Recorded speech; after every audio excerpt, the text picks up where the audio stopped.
Well, I think we'll get started then. Thank you all so much for coming tonight. It's great to see so many people here at our very first Actor Symposium here in Montreal. I'm Jason Noble. I'm one of the postdoctoral researchers with the Actor Project. I'm Delisle, the other project associated with the Actor Project.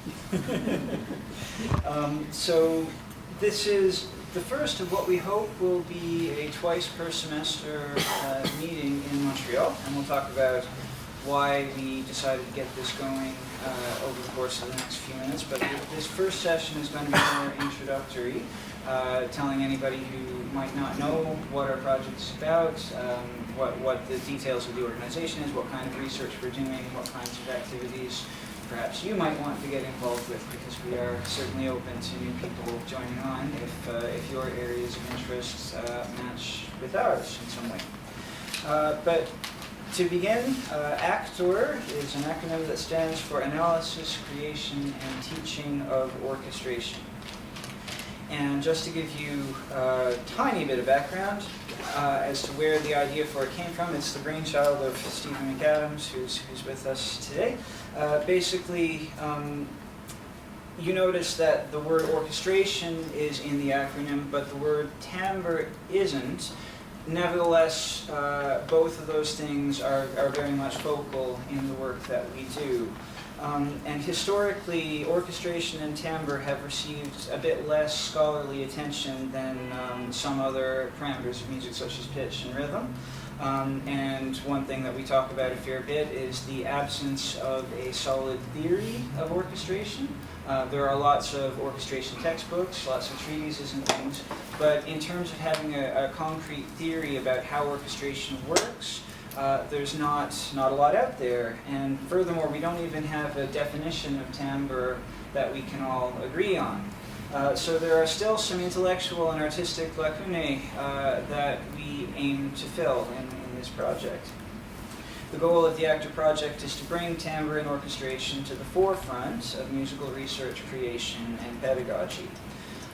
It's a very interdisciplinary pursuit with lots of different academic perspectives, many partners and partner institutions from various places around the world, and private sector partners as well. And we'll go through in a little bit more detail so you know who is involved in our project as we go. Should note that we are generously funded by a CIRMMT partner grant, and that if anybody is here and is interested in timbre and orchestration research in some way and might be interested in joining us, please talk to us after. We are happy to have new members.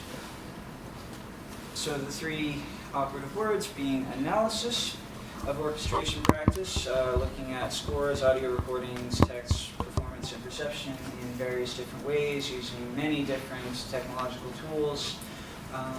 The creation, both of conceptual tools for orchestrational thought and also for creation in composition, and quite a lot of the people involved in Actor are themselves composers or involved in musical creation in one way or another. And finally, the development of new methods and tools for the teaching of orchestration. And I'll just note that as we've been compiling materials for our website, which we'll look at a little later, we've had a particularly hard time finding much in the way of scholarship about orchestration pedagogy. There are lots of textbooks and things out there, lots of materials, but in terms of finding scholarly research on how to teach orchestration or evaluative things, reporting on what methods work better than others, etc., we haven't been able to find much. So if any of you know of resources, or perhaps you're engaged in that kind of research yourself, we would love to hear about it. So I'll turn it over to Julie for a little while. Yes. So in terms of activities, the Actor Project groups three main axes, divided in sub-axes. So we have the analysis axis, which we talked about a bit before, the tool development axis, and the innovation output axis. So in the analysis axis, this is maybe more on my side, as Jason is more on the innovation side, but it tends to be really multidisciplinary and complementary as well. So we do some music analysis, of course, like score analysis and recording analysis, so audio analysis, so recordings of actual performances, but also recordings in terms of timbre analysis and computational methods. We look at parameters in performance. We look at how everything is perceived also with systematic experiments. And there's also some text analysis, so all orchestration treatises, the words we use to describe timbre and orchestration, and so on. Then we develop some web-based tools and software. The one being, so I will show some examples of this, but there's a database of orchestral annotation and analysis, which is the Orchard database. We have some generative tool development for computer-aided orchestration, but eventually also for video games and film music. And there's so the big accomplishment we hope to be is the online orchestration resource, which will be, we hope, the most complete resource available for everyone on the internet. And then we try to find applications of all this knowledge and these tools developed in our work and research in music pedagogy, so pedagogy of orchestration, in music studies, so musicology and music theory, and in composition and musical creation.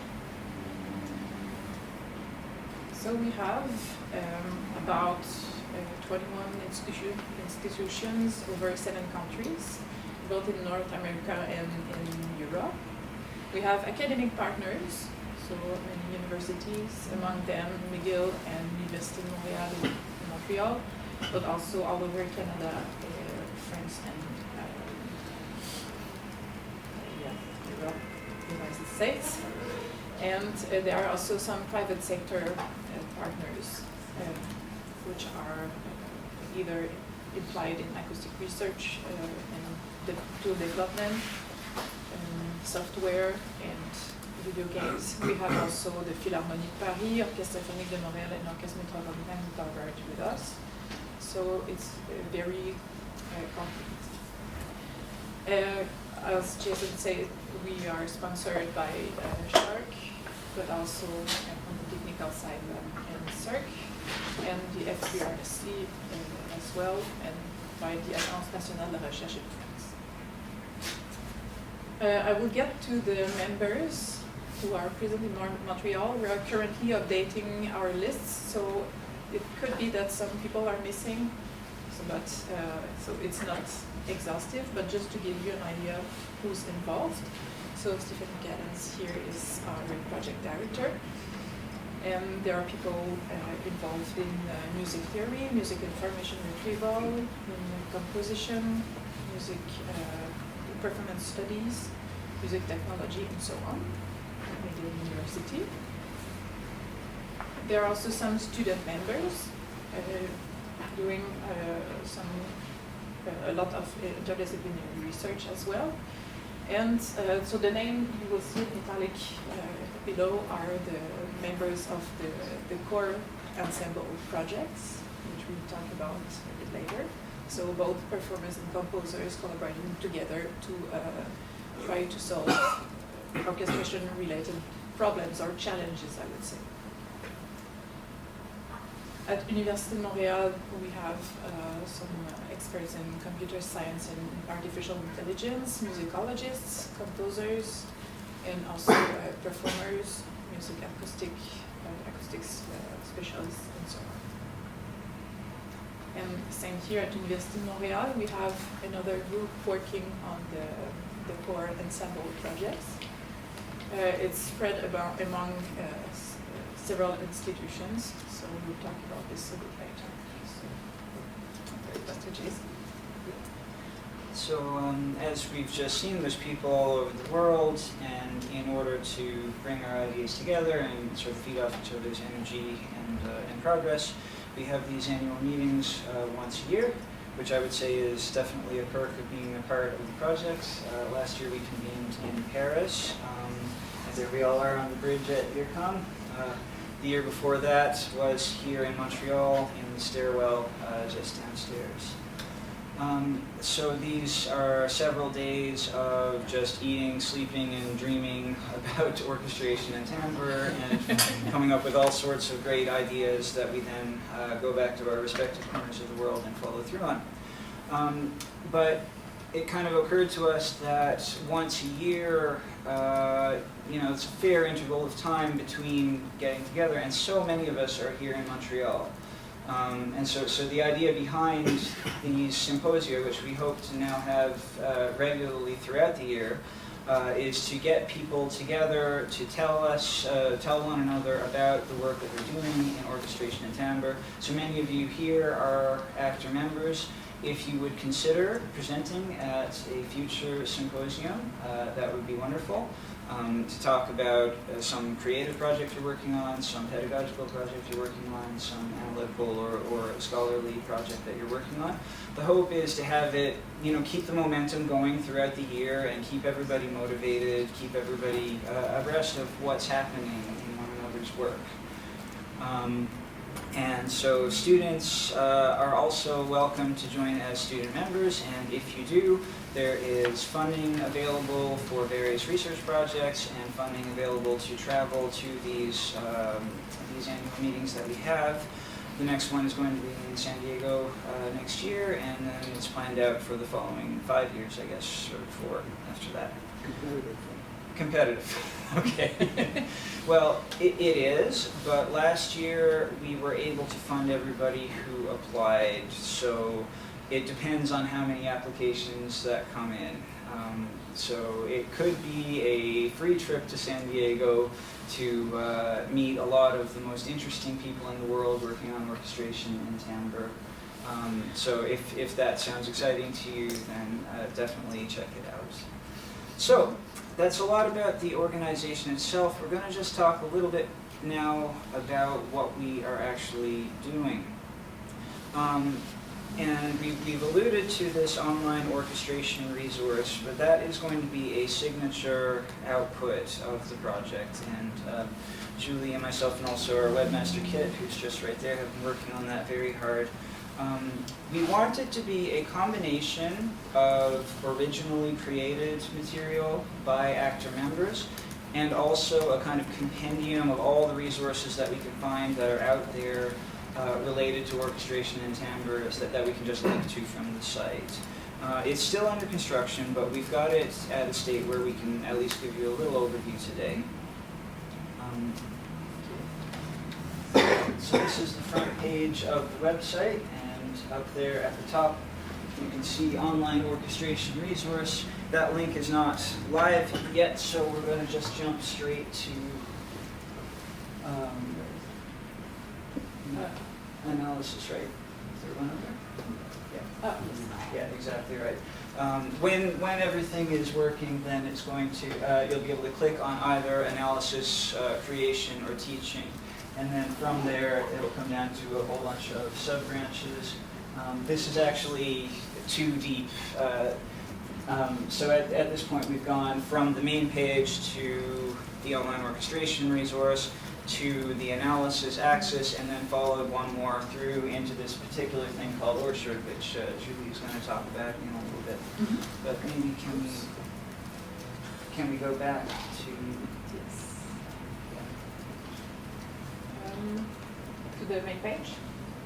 Let's go to just the analysis page. So take out there we go. Okay. Yeah, so each one is kind of subdivided into resources, research, and repertoire. So that tripartition is there for analysis, for creation, and for teaching. And then within each one we've subdivided it further so that there's these different branches. Tools, and there's a little blurb describing each one: tools, databases, external links, scholarly publications, web-based media, and active projects, analytical applications, scores, and recordings. And we've spent quite a bit of time compiling examples of all of those things so that there's at least one up there for each one, with maybe 1 or 2 holes that we have left to fill. But if you have any suggestions, either work that you've done yourselves or links to external pages that we could put up there, please submit them. We are trying, like I said, we're trying to make this as comprehensive as we possibly can. This is where we really need to draw on a community in order to compile the best resources available. Like we'll do what we know, but there's lots that we don't know. So please be in touch if you have suggestions for that. Okay, and maybe we can go on to the blogs. Yes. Yeah. In terms of the original content that we've been producing, here's something that we've done a fair bit of in the last year. So we did these two series. One is called the Amazing Moments in Timbre series, and one is called the Timbre Terms of the Week, which makes me feel a little bit sheepish every time I say it because it's been quite some time since we made a new one. There have been a lot more weeks than there have been posts. But we're hoping to, now that the website is up and running, we're hoping to produce quite a lot more of these. Basically, I think most people find musical sound exciting, you know?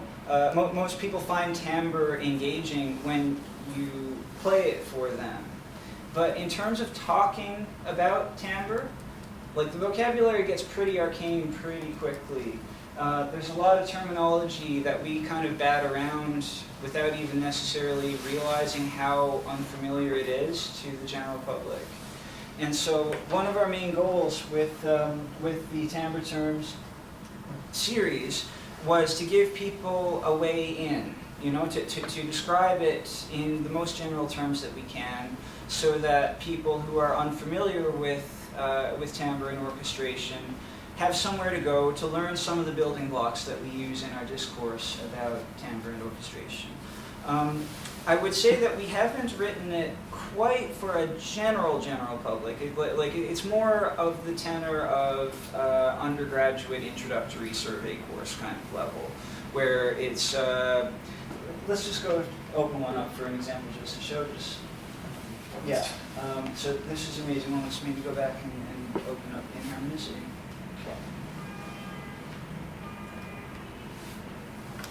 Yeah, so this is one of the ones that Julie wrote in French and English. So it's, you know, inharmonicity is not ever going to be the kind of term that you just throw around on a street corner to any random person that you meet. But nevertheless, it is possible to explain it in terms that are comprehensible to people who don't necessarily study this all day, every day. And so we've tried to create these succinct summaries as a way in for people. In the previous year, the issue of terminology has also come up in the research ensembles course, which we'll be touching on a little bit later. And we kind of piloted this project where we defined a set of words precisely and then asked the students in the class to use the terms according to this particular definition in the way that they're talking about the orchestration and timbre problems that they're working through. I'm talking about the edition of the course happening at UCSD under the tutelage of Roger Reynolds. And Roger just wrote us this glowing email last week saying that you know, having clarity behind this terminology has really enriched the class and enriched the way that the students are interacting with one another, which definitely gives us hope. So for the coming year now, one of the main projects that we're going to do is take that very same set of terms that they've been using in that class at UCSD and create these timbre terms of the week for each one, so that we have some kind of public documentation on the internet that anybody can access, and hopefully get a bit more consistent in the way that we talk about timbre, using a shared vocabulary that is meaningful to everybody. So let's go back to the amazing moments in timbre. The other side of this sort of public outreach side of the website is giving people examples of why we're so excited about timbre and orchestration. Because this is about music in the end. You know, it's easy enough to get lost in the labyrinth of terminology and methods, but the reason that we're drawn to it in the first place is because of the music. And so decided to create this series where we would select examples of music that we believe to be really exciting, innovative, interesting examples of timbre and orchestration, and then write up just a reasonably brief description of it that encapsulates why we think it's such an excellent example, and then a simple YouTube link so that people can hear right there. This is one that I did for the unanswered question by Charles Ives, which I suspect a lot of you know. Yeah, Bob Hasegawa in his seminar has encouraged his students to write a series of these as well. So we were going to have a whole bunch of different people's selections for amazing moments in timbre up on the website very soon, which I'm very excited about. And it's the kind of thing that, like, as postdocs, naturally it falls to us first and foremost to get these things going. But if it's all my choices for amazing moments and Julie's choices for amazing moments, and that gets kind of boring. You know, that means that we're just focusing on the things that we care about. And it would be way cooler, I think, to get a lot of different perspectives on this. So if any of you have, you know, if there's an example in your mind right now, it's like, oh, you know, that would be a great example for an amazing moment in timbre to put up there. And you might want to take a few hours someday to just write a little blurb about it, to put it up on the website. We would love to hear from you. The more perspectives, the better. And I guess the last blog that gets peer reviewed, so you can put it in your CV. Exactly. Mm-hmm. Exactly. And I guess the last one is the Postop blogs, which we have each produced a few of now, and this is just kind of trying to relay what the experience is like of being part of a project like this and the various undertakings that have been involved. So have a look if you're curious, and that's probably good for that. I can turn back over to you. We're at, yeah. Okay, sorry, one more slide for me. One more slide for me. Because we wanted to talk in just a little bit more detail about some of the research projects as well. And one of the ones that I've been the most involved with is to do with the field of timbre semantics. We're interested in the words that people use to describe timbre, and I kind of take as an assumption or an axiom that those words indicate some kind of cognitive process underlying it. And so figuring out what are the acoustical attributes of sound that people associate with different semantic domains is an area that I find very interesting. You know, if people think that one sound is delicate while another is hollow, or that one sound is thick while another is velvety, are these just whimsical, subjective descriptions, or is there maybe something going on there in the sound and in the auditory system that leads people to judgments like that? Maybe it's more consistent between subjects than meets the eye. And there are a few examples where we know there are acoustical correlates, such as brightness, which correlates strongly with spectral centroid, and roughness, which correlates strongly with beating. But there are lots and lots of other terms that people routinely use to describe sounds and their experience of sound. And I am very interested to figure out whether or not there's something in the sound that we can discover that correlates with that phenomenological perception that people have. So there's a few of us in the project that have been working on this. Zachary Womark at University of Oregon is a leader in the field. He's done some corpus analyses of orchestration textbooks that go back, you know, number of decades and review the terms that are used to describe each orchestral timbre in those treatises, and then do some data analysis to see if they're consistent across the corpus. And we are now working together on taking that to another stage. One of which is going to be an online study where people are going to go on something like Amazon Mechanical Turk and be presented with a large number of different instrumental sounds and asked to rate each one along a battery of semantic scales. And hopefully we'll have multiple sounds for each different instrument so that register and dynamics and playing technique and all that will be taken into account. And then we can do a big data analysis to see how consistent people are between subjects about these terms and the cognitive processes that presumably underlie them. And the other one, which we'll show you a little demonstration of on the website, Yeah, there we go. So what you're seeing here is an app that's been custom designed for us by a company called Movic Labs, and it basically uses the accelerometer and the gyroscope of a phone to control parameters of DSP, so specifically noisiness, pitch density, and event density. And so the position of the phone as they move it through space will alter the sound that's being produced in real time by the phone. And so we're going to present them with a series of semantic terms, you know, for example, delicate, for example, busy, for example, volatile, etc., and ask them to move the phone in space until it's producing a sound that they're satisfied represents that semantic category. So let's just play the example.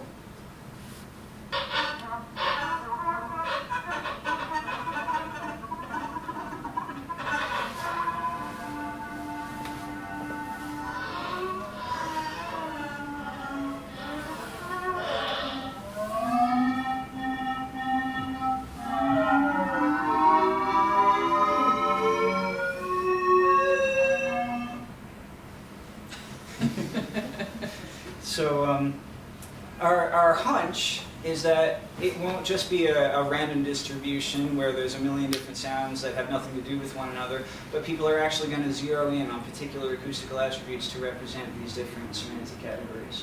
And that'll all come out in a big analysis that will take us quite a lot of work to produce over the next year or so. Okay, so that's just a bit about our timbre semantic studies.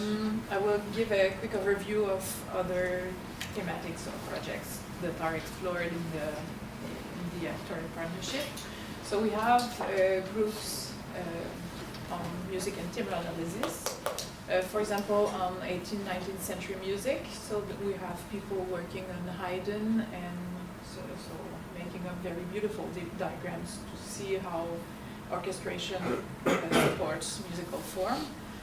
Same with Schubert and other composers, and we have also some people in Montreal working on the 20th and 21st century music, among others the Espace Acoustique by Gérard Guizet, and so we explore how orchestration works in more contemporary music.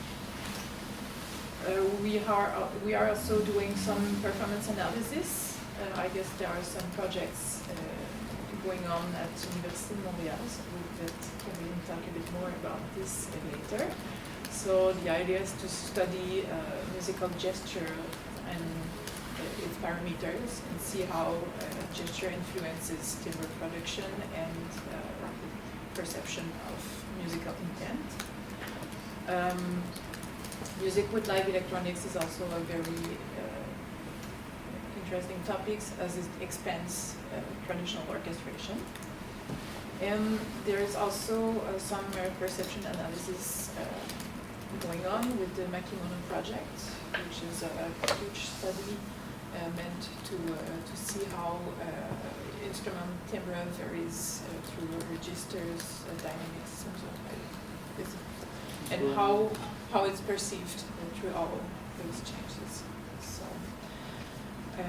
and we have also people working on perception of timbre across different cultures to see if your background influences the way you perceive musical emotion. For software, we have Orview and Orplay, which are two powerful tools to do some annotations and orchestration analysis based on several taxonomies.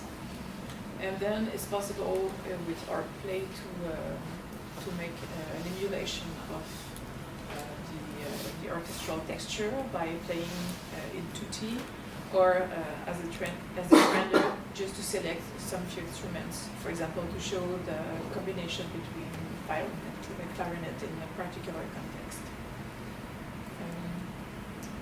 I will have some example of this. These two are connected with the Orchard database.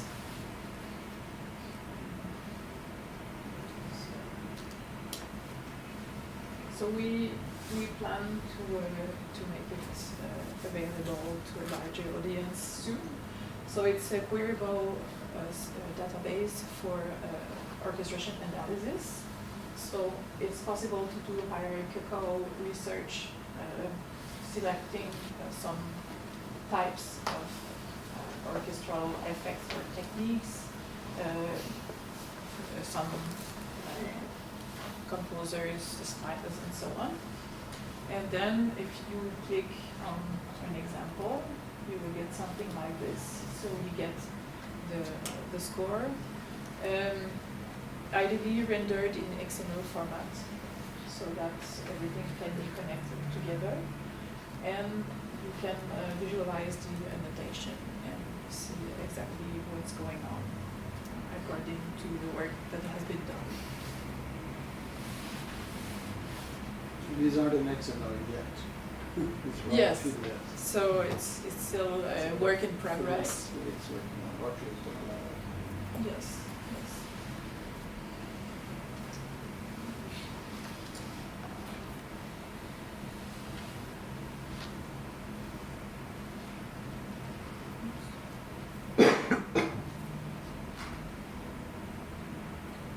Sorry, that's the wrong button. There's also some optical music recognition, working from musical score and extracting the information from it. We work on finding compositional applications to update orchestration techniques and everything for use in contemporary music and music creation and composition. And then by this extension, so there's live electronics, but there's also specialization. So people, especially at the University of Calgary, are working on finding tools for analysis of personalization in the context of orchestration. And we will finish with the composers, performers, research ensembles as a bridge to the next presentation. But just before, I want to have a word about computer-aided orchestration tools. So we have Arcadia, developed by Caroline Traube. Yes, yes, at which university? Simbat at Berkeley. Yes. So you did that project at your com at the optical music. Yes.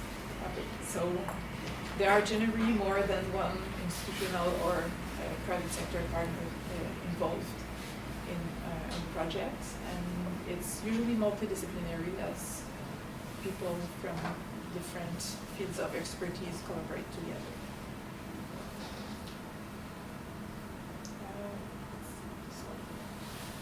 So the idea is to be able to take a sound file or recording. So, for example, the bell in your village where you were born, you're very nostalgic, you want to recreate this in an orchestration. So the software will analyze the sound and propose several solutions to orchestrate it. So,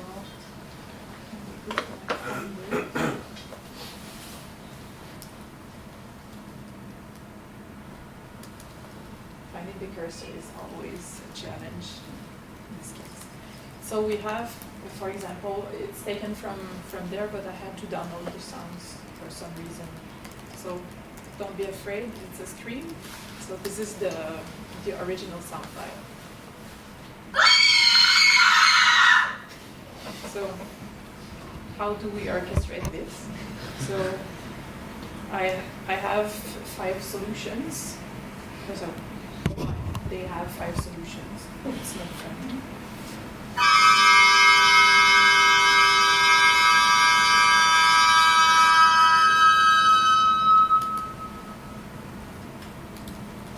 So there's the spectral content, but also the contour.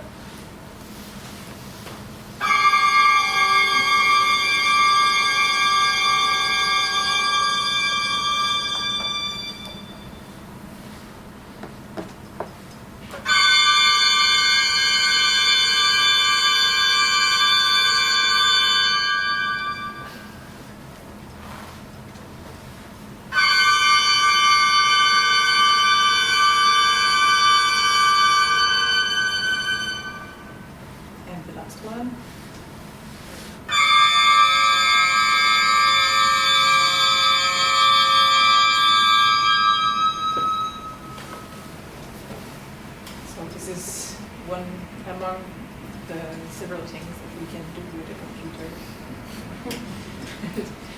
to have fun with orchestration. So to finish, I will talk a bit about the research ensembles. So it's also one of the major actor projects. It's really a core project we discovered. It's going on across 5 institutions, 2 in Montreal, so McGill University de Montréal, University of California in San Diego, University of British Columbia, and University of Toronto. And we have the same ensemble, which is violin, bass clarinet, trombone, and percussion. I know it's weird and it's meant to be weird. Just to see how composers will find creative solutions to make sense of this very diverse instrumentation. So it's problem solving, but it's also challenge solving, and yeah, it's made like this because it's very unusual, and it's meant to push through towards creation. So the goal is to have pieces written by composers, but it's made through a very collaborative process with the performers. So yes, so the goal is to learn about orchestration and to see if we can also expand the palette of each instrument in order to make sense and to create beautiful music. So I may pass to the next speakers because they might add their own perspective to the research ensembles. So thank you very much. So good evening. It is my pleasure to be here and to represent a part of the actor partnership. So I'm Caroline Traube from the University of Montreal, and I'm going to present what projects in which we've been involved at University of Montreal. All of these projects are in fact done jointly with colleagues at McGill University and other institutions. I'm going to talk about, to introduce a very large-scale project that we worked on last year, and we are going to pursue the presentation with Marta. So first of all, I wanted to tell you about my own interest in this project. So I'm interested in studying timbre, instrumental timbre, from the perspective of the performer. And from different point of views. So how performers produce timbral nuances on their instruments. So what are the parameters of the instrumental gesture that are important, the control to produce different timbral nuances. What is the effect of these gestures on the behavior of the instrument? So what is the relationship between the gesture of the performer and the different acoustic phenomena taking place on the instrument itself? And finally, how these nuances are perceived by the performer himself or herself. So I'm interested in the high expertise, highly expert musicians. And at that level, musicians have a very acute perception, very sensitive, high sensitivity to sound, to touch also, talking about the way the instrument behaves and the tactile feedback of the instrument. All of that is very important for the performance. And also, and this is also related to what Jason presented earlier, how performers describe the sound they produce on their instruments. So what is the vocabulary? What does that? What does this vocabulary mean? Can we relate metaphorical descriptors to actual physical dimensions of timbre, of sound? It's really a hard question, and I think through Actor we are going to contribute to that. So when Stephen invited us, we are a lot of researchers involved in this project, and when he proposed to some of the colleagues at UVM to jump into this project, we were several to be very excited about this opportunity. Of course, I mean, personally, being involved in timbre studies, it was very natural, and so we have gathered. So the purpose of the first part of this presentation would be to present to you the colleagues at UVM Montreal who are involved in Actor and in which way they are involved. So, my 6 colleagues are Jean-François Rivet, with the Orchestre de l'Université de Montréal director, conductor. Michel Duchesneau, who is a musicologist, specialized in sociomusicology, and what we could say in English, public musicology, or médiation de la musique. We have worked, they were the colleagues involved in the big project we are going to present later on with Marta, Odessa. And as Julie and Jason presented, there's the year 2 project is, at least here in Montreal, is devoted to another big project called the CORE/EROC. So CORE is the composer performer research ensemble, and in French we have translated it into Ensemble de recherche sur l'orchestration contemporaine. And so, as was mentioned, we have 2 ensembles, 3 composers at McGill, 2 composers at U of Montreal. They are working in parallel. Many activities are done, in fact, together. There's a seminar going on every Friday with Guillaume and Steve. So this is a very, very exciting project, very unique. And now we are at the point where the composers are starting to develop their ideas for a composition, for a piece, in which they will explore timbre and orchestration for this very special ensemble. I want to say weird, but I shouldn't say that, but special ensemble. But so many problems to be solved, and what's quite wonderful is that it's done in collaboration with the performers. And it's quite unique because the performers are involved from the beginning of the process. They are in connection, they are in discussion with the composers, and they can bring their own ideas to solve these orchestration problems. So this project resonated very naturally with the interests of 2 of my colleagues, Jean-Michel Lavoie, who is our he said the little Guillaume. he introduced himself at the seminar, but so he's the Guillaume of the Université de Montréal. So he's in charge of the Ensemble de musique contemporaine. And the idea of doing research was quite natural. You can be a performer. I mean, to nourish your practice as a performer, you need to have some kind of research project.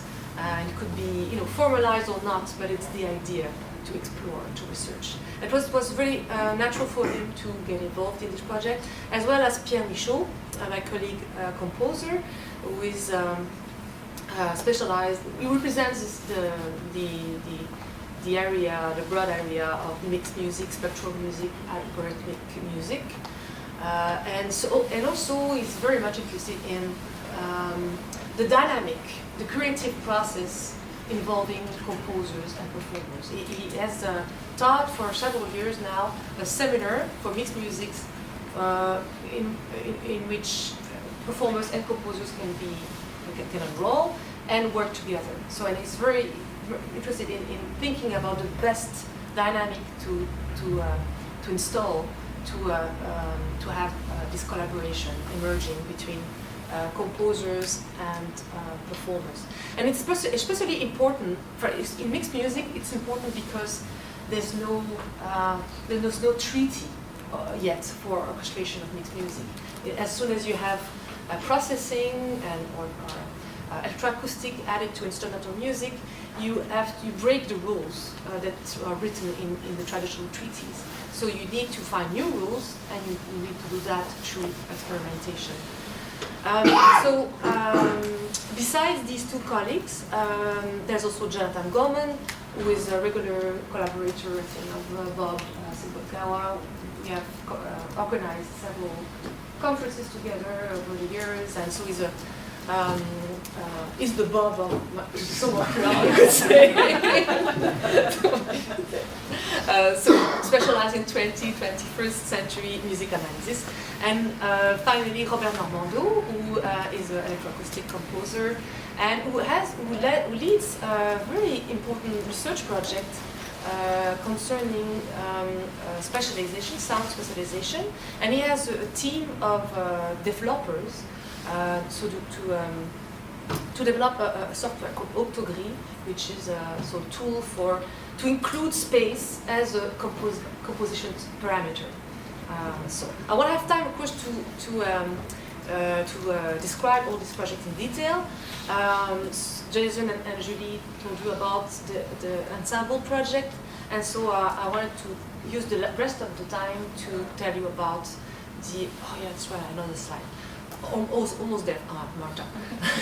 So yeah, it's true. We are a lot of people involved finally now at University of Montreal. So yeah, I forgot to mention, we also have an invited professor in composition for screen, who is part of the actor partnership, also as a member from the private sector, as he owns a company which composes the music for film and video games.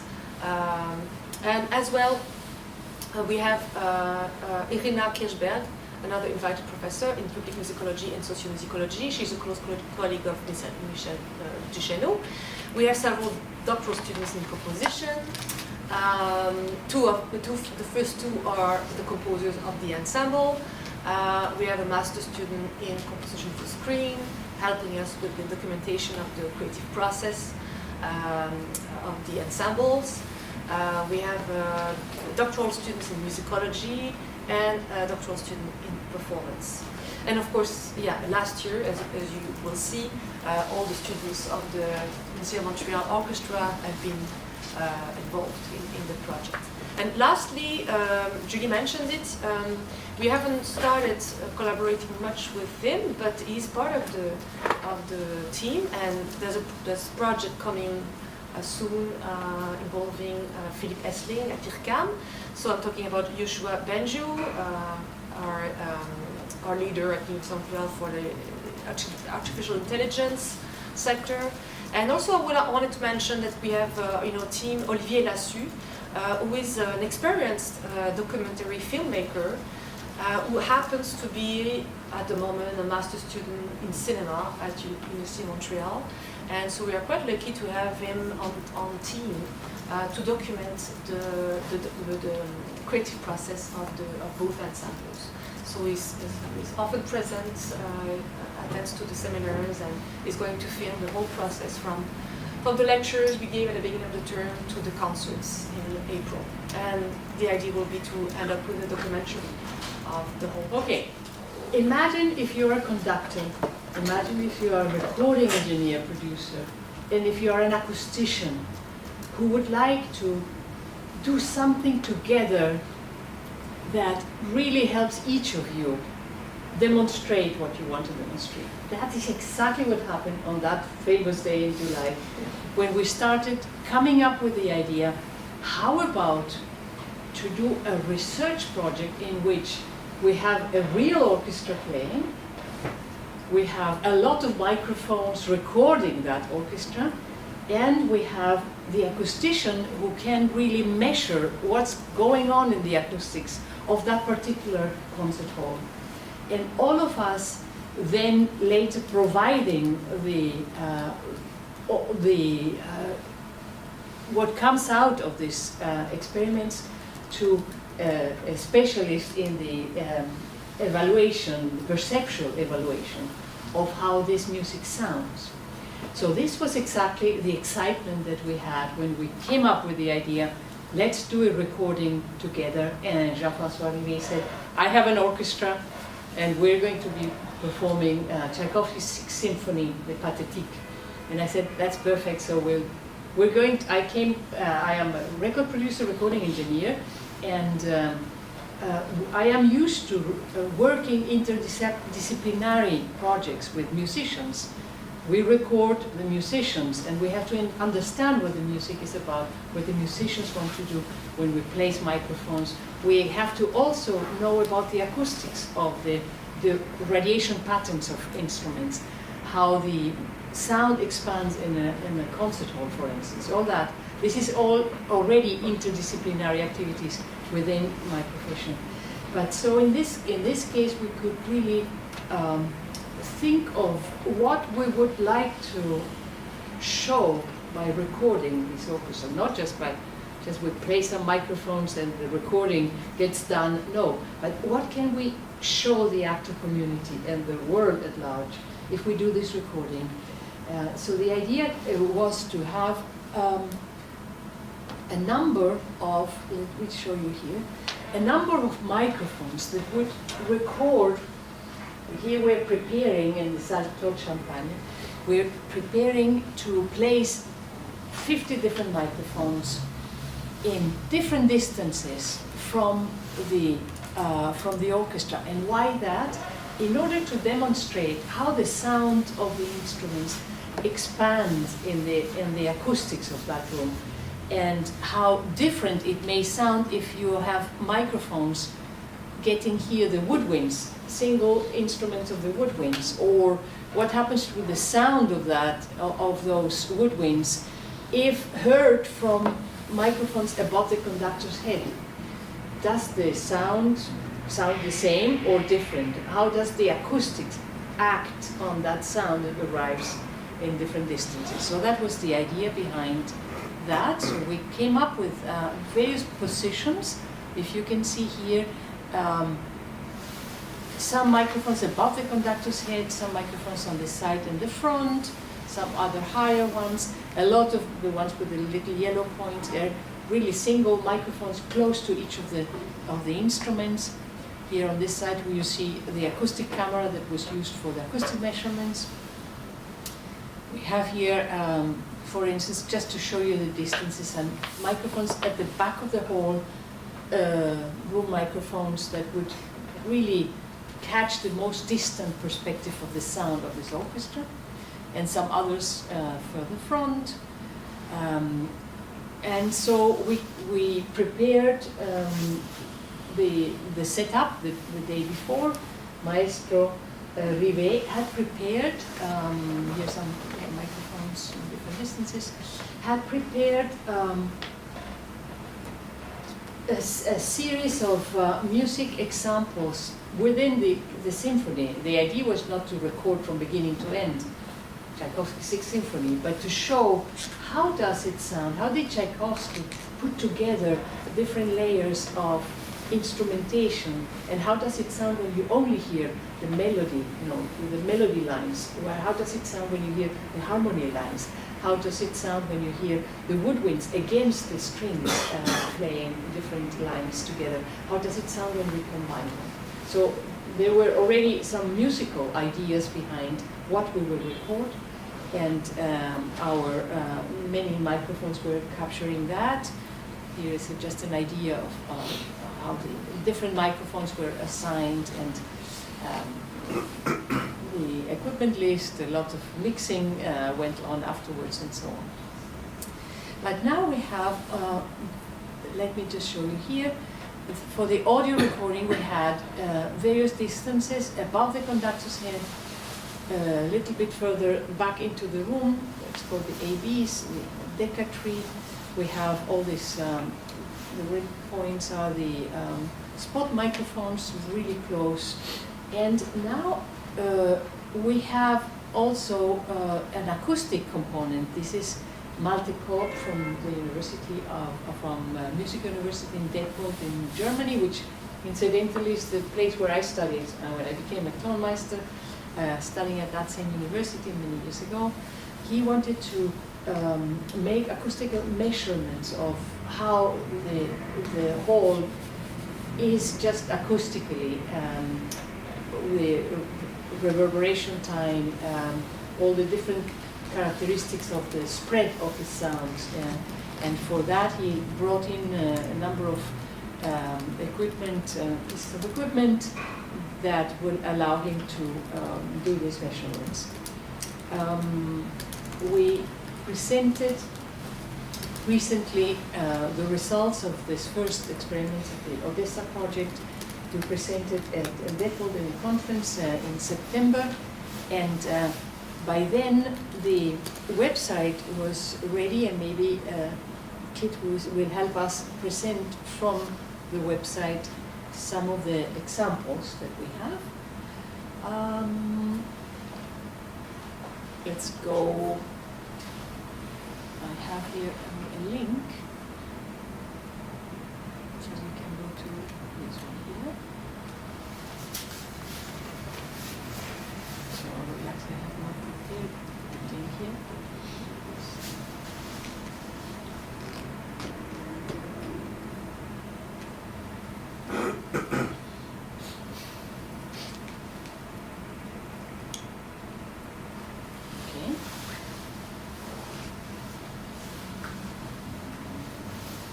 So here we have in the, You need to go to the internal pages.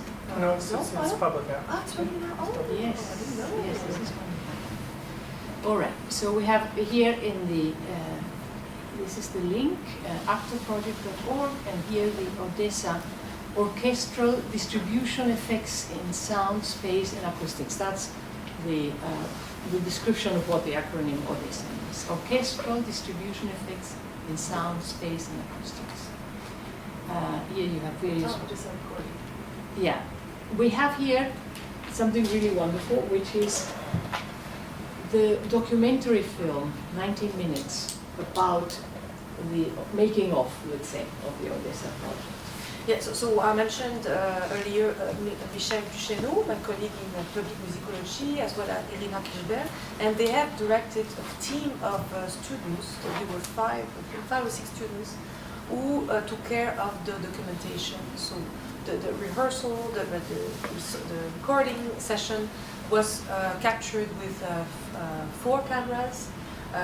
So they also did interviews of the different researchers involved, the musicians, also a couple of musicians from the orchestra, and they have composed the narrative of that documentary, and they really did a wonderful job. Really, I mean, we interacted with them, we gave them feedback on the content and the excerpt to be included. But the basis was really great. It was really great to start with. Yeah. They did an amazing job. So that's an important contribution of the UDM side, also the documentation process. So there you can see images of the orchestra playing. I mean, I don't know if we have time for that at the moment, but I invite you to all visit the website and check out the film, the Odessa project film. Okay, so now let's go to the Odessa recordings.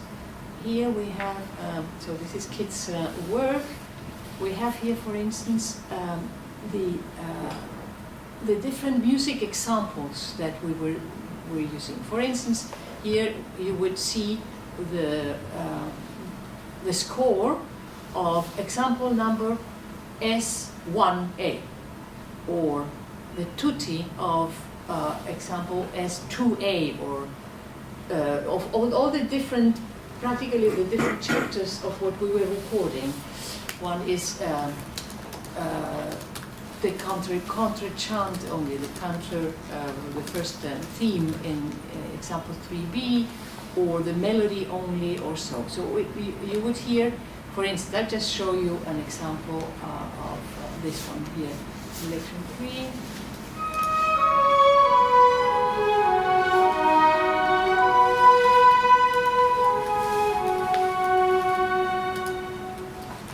The melody only, as you hear.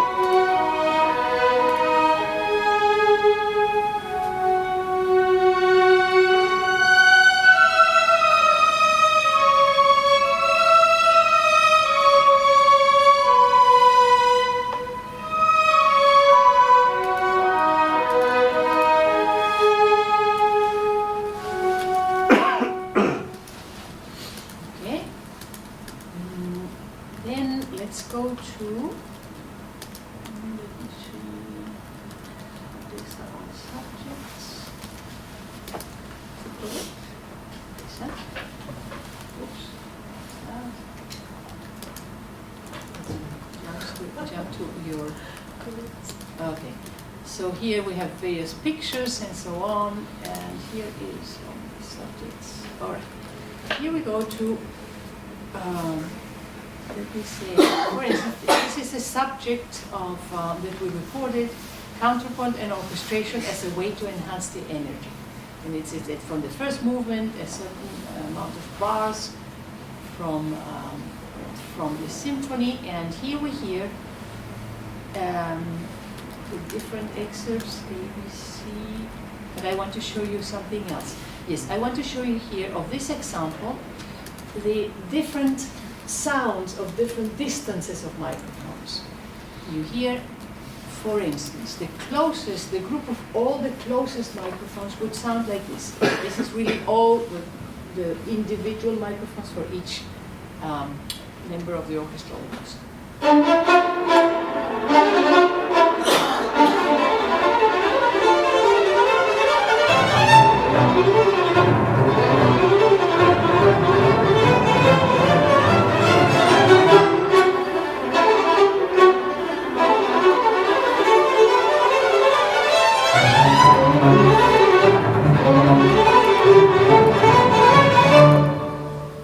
Only strings.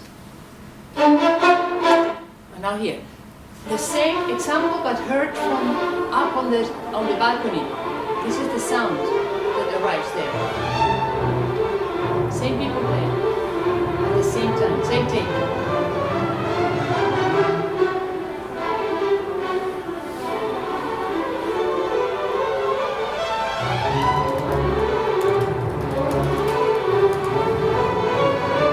Now, how does it sound above the head of the conductor? Like this.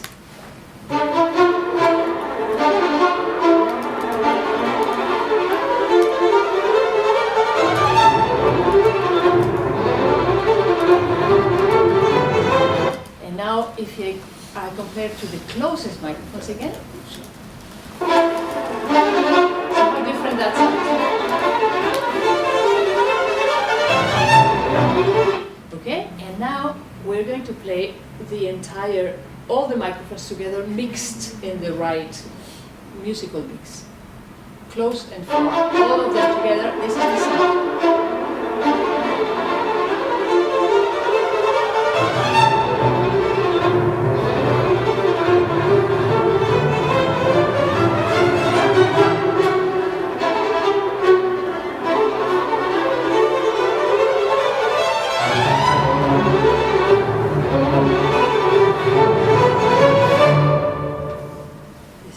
Strings in this example. All right, so this is one of the examples, but here we have, for instance, an example where you hear the winds and the brass. Let me just start just a moment of this subject.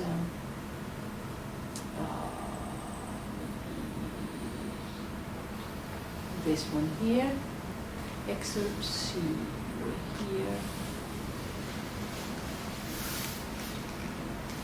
Oh, this one is timpani and brass, the bass drum, percussion studies. So let's hear this.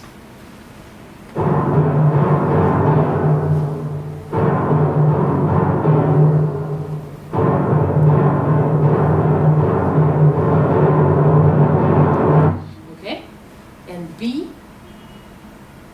timpani. See?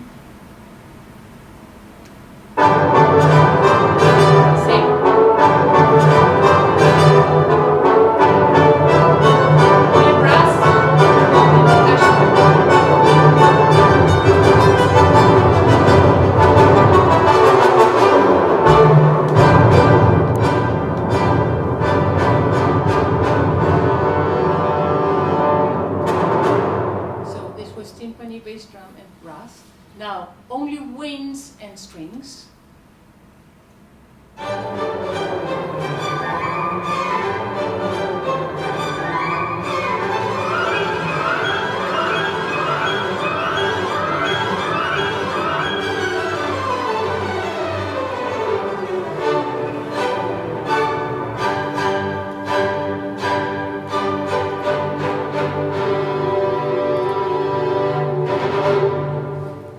Finally, the tutti, everybody.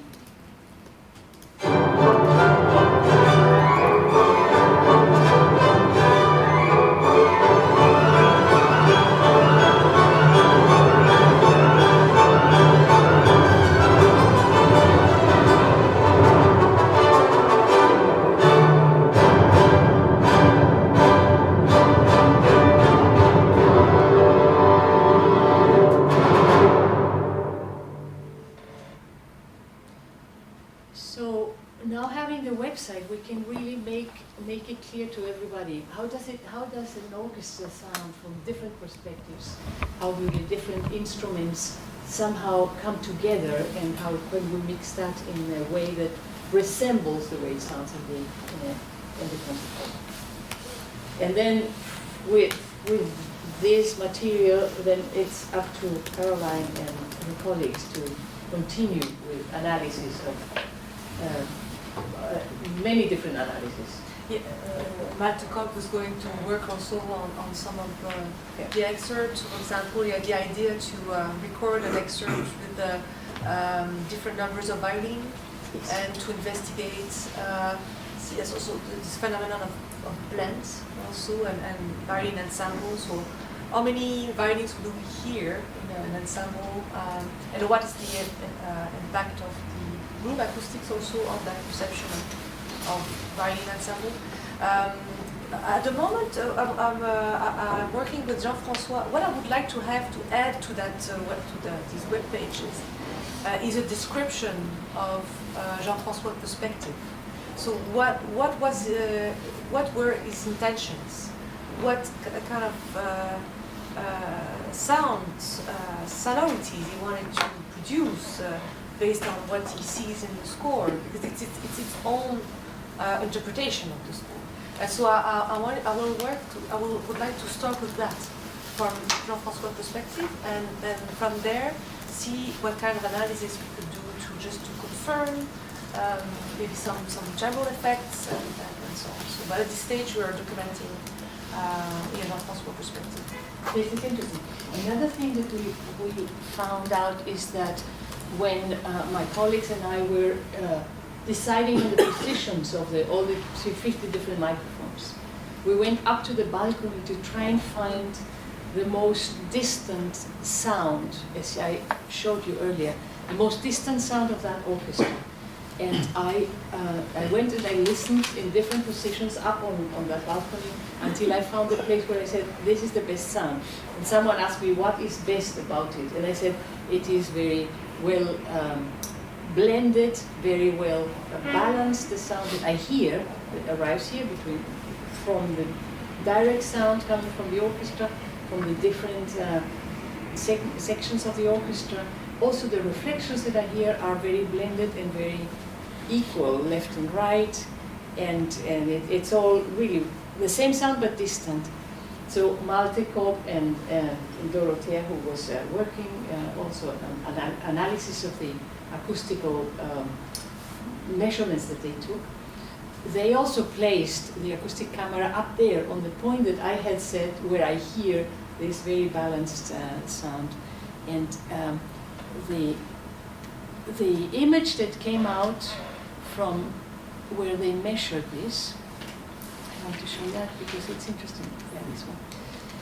It shows that what they measured is exactly what I heard. Mm-hmm. So the acoustical measurements is exactly equivalent. See how this is absolutely balanced between left and right, between the closed sound that comes and the reflected sound that comes. So that was quite amazing that what they were measuring was exactly what we as the listening people had found just by listening. So we are measuring with our ears. We're scanning the sound of that happens at that moment. But this is finally someone can tell me that it's not just I am imagining or I'm just feeling that this is like that. It is really what I'm hearing is exactly what they're measuring, which is quite amazing. Might mention also developments in art play. Yes. So we're also working at the moment with Phyllis with art play and with also with Delisle. We're going to place the different music examples in the different tracks also in all places, so that you will be able to go online, really choose and decide what you want to listen to, how you want to combine the different, so you can analyze really by listening to the different tracks and using the amazing tool that they have been preparing. So this is going to be a fantastic addition in order for everybody to be part of the experimentation.